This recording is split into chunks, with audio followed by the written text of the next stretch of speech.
Sheikh, where is the Muslim village? We want to come and join the Muslim village.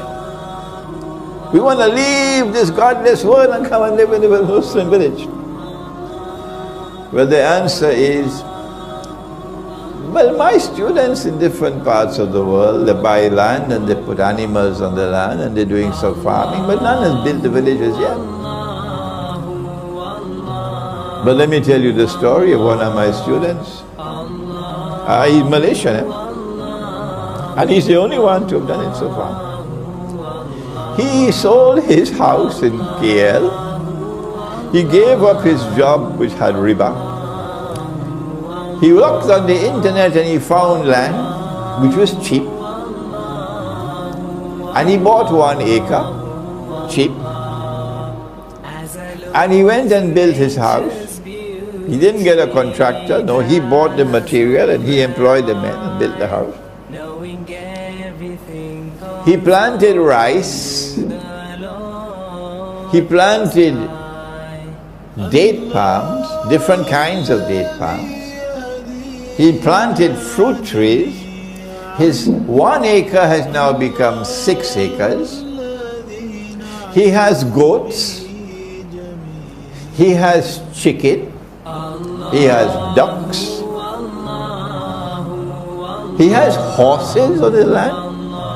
It's only about an hour and a half out of KL. But to get to this land, there was a road where only a motorcycle could go. That's why it was so cheap. And he built it up. So now a motor car can go. And I went 2 weekends ago to this brother with a wife and me, mashallah, mashallah, mashallah. He could not have done it if he didn't have the support of his wife. His wife has been at his side supporting him, yes, mashallah. And they're a young couple with a son about 5 or 6 and a daughter about 2 or 3, that's it. And only a few villagers living around there, some distance away, small, kampung. But a beautiful spot where he is. And when you go there, you don't want to go back to KL. So why don't you do that? Instead of sending emails to me from France and Britain, Sheikh, the Muslim village, why don't you do what this brother has done? Sell your house in London.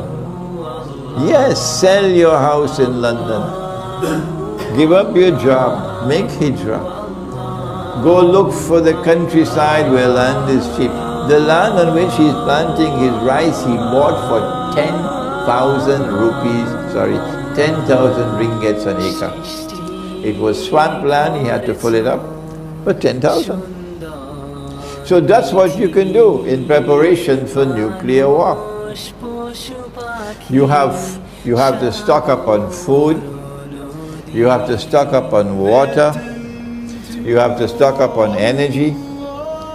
He has a well, a tube well. He's going to use solar energy to bring the water up. But in addition, he's sensible, he has a hand pump. So if the solar energy doesn't work and there's no electricity, he can still get water using a hand pump.